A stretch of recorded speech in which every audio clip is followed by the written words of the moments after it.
When it comes to birthdays, holidays, and celebrations, big or small, the Roaring Lion Empire might have what you need. The Roaring Lion Empire is our business enterprise on campus for the kids that don't get a chance to really work on employability skills. So we decided that if we have our own store, we can help them with counting money, filling orders, delivering. They all are doing such a great job navigating the campus, doing deliveries on their own independently, knowing when to say happy birthday and when to say congratulations. So it's just our way of helping our students get the skills that they need to find jobs. Well, I learned how to arrange the balloons. Like I make sure they're in the right order, and I learned how to have the person write down the order, and I tell that person to write the teacher's room number when he's ordering a balloon, in what period, so that way I'll know where he is. They get to learn valuable social skills, customer service that they'll take on for jobs later on in life. They learn inventory skills, cash handling skills. We use the lessons in the classroom as well with our math courses.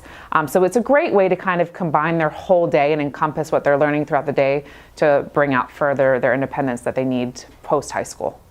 But the importance of the Roaring Lion Empire goes beyond learning skills used in the workforce.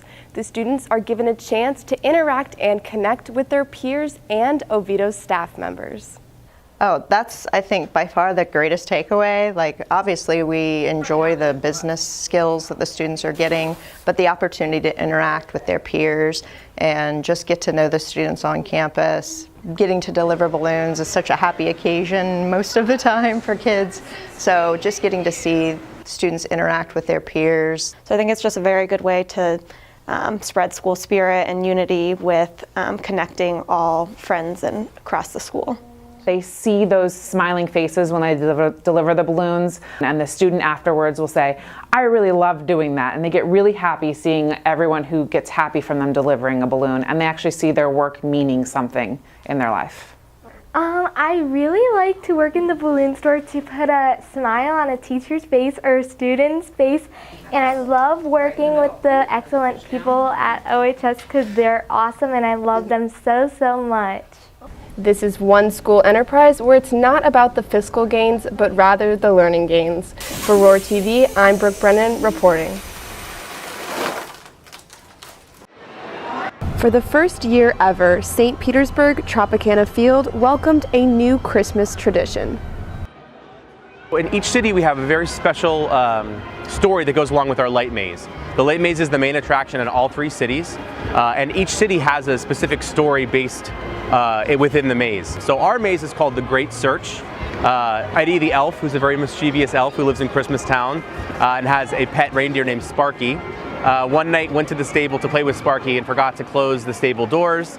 That night there was a great snowstorm and all of the reindeer flew out of the stable into the forest at Christmas Town, which is this light maze. And so all the guests come into the light maze and they look for all 9 reindeer so that we can get on with Christmas and Santa can deliver his toys on time. So that's the story here in St. Pete.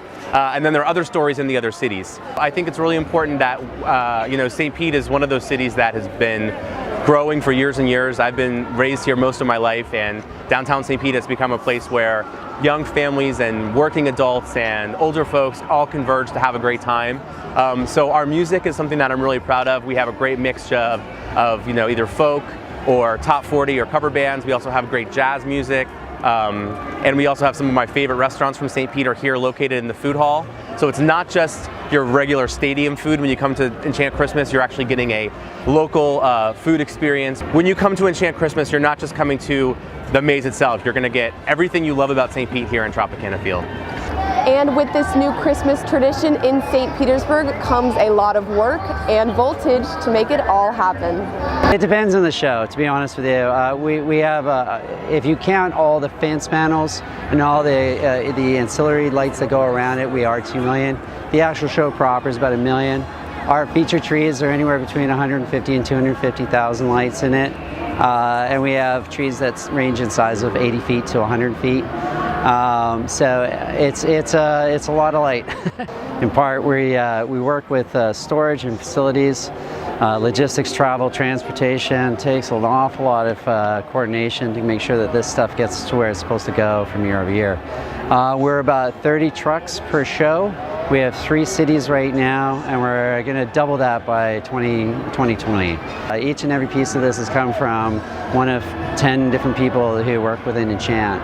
So it's not an off-the-rack experience. It's definitely something that comes from the heart, and specifically is an Enchant experience. The magic behind Enchant is one that will make memories that last forever. For WROR-TV, I'm Brooke Brennan reporting. This year, Oviedo High School experienced a major change in administration with the arrival of a brand new principal. Originally, actually, I was at Haggerty High School as a science department chair there, and Mr. Lundquist interviewed for an assistant principal position, and he hired me, and I started as an 11-month AP here under his leadership. Well, when she first came into Oviedo as an assistant principal, I was teaching AP Human Geography. I was fairly a new teacher, and she was not over the social studies department, but she still took me under her wing. I still don't know why, but she took a real interest in me, and I've always appreciated the support, but she really just seemed to want to see me grow and prosper, and that's something I will always be grateful for. While for several years Dr. Daniels' career took her across the county, she always knew that Oviedo was her home. Mr. Godrow, who's my boss, he's the executive director of secondary schools, he called me and he said, how would you feel about going back to Oviedo High School? And I talked to him about how positive that would be. They called me and the school board had approved it, and I was moved immediately back to Oviedo High School. So I was very excited to come back. Dr. Daniels got a great school spirit. She really cares about Oviedo, and so when we heard that she was coming back, of course we were just super excited because we knew morale around campus was going to go up, the school spirit was going to go up, and we've seen that already just in the first month, some tangible results with that. What makes Oviedo High School special is actually the students and then the community that surrounds it.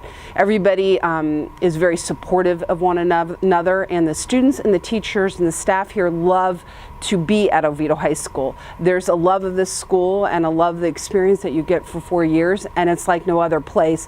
That's the #1 reason that I wanted to come back, is just to have that culture. It is unique to Oviedo High School and it's special, and I love everybody who works here loves being here. They never leave, so that's why I wanted to come back. For WROR-TV, I'm Brooke Brennan reporting. Department stores, food courts, and name brand businesses are all things that come to mind when one thinks of a mall. But for Oviedo, a different type of organization has made its mark. I taught theater for 25 years, and in 2005, one of my students wanted to do a senior play, so I told the principal, when I told this kid we'd do the show, she said, you can do it at the Fringe Festival, but you can't be Lake Howe High School, you have to call it something else. So we came up with Penguin Point Productions. That was 2005, so in 2018, when I decided to open my own theater, now it's Penguin Point Productions, and it's got its home in the Oviedo Mall. You have all different kinds of levels and experiences here.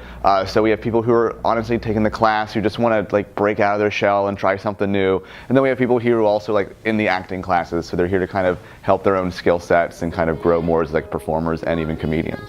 What I'm trying to do specifically with my acting classes is to help people get out of their shell and learn to be comfortable on stage. The onstage opportunities provided to those at Penguin Point Productions are endless, but students are also granted a chance to learn what goes on behind the scenes. Something else special that we offer is student directing opportunities. All of our young company shows have been directed not by me, but by students from my program. I think something else that's helped a lot of my students who come through, both here and when I was teaching high school, is giving them ownership. I think that there's a lot of people who, if they were given the chance, could run a prop shop, could run our scene shop, could help in our costume shop and so on. And Penguin Point gives them a chance to just feel some ownership of that. So I actually was in high school with Brendlinger. He was my teacher back at Lake Howell. So when he started this, he obviously told me about it. He told me to come in and help volunteer. It has brought such an amazing and talented group of people. I was really, truly blown away by every act that went on there. And you just wouldn't think of it from such a small community of suburban neighborhoods, things like that. And just to see this Penguin Point bring it together, it is truly, it's something a little magical about it. For many, Penguin Point Productions is an essential part of their journey into stepping into the spotlight. For WROR-TV, I'm Brooke Brennan reporting. On Wednesday, February 5th, high school athletes from around the country officially signed to their respective colleges. Oviedo High School celebrated the signing of 7 athletes, with 2 committing for softball, 3 for swimming, and 1 for baseball. Of these athletes, Gabriella Donahue signed to continue her swimming career at the University of Nebraska, and Emily Van Horn and Payne Duba decided to stick together to play softball at Mars Hill in North Carolina. Oviedo High School congratulates these athletes and wishes them the best of luck in the future.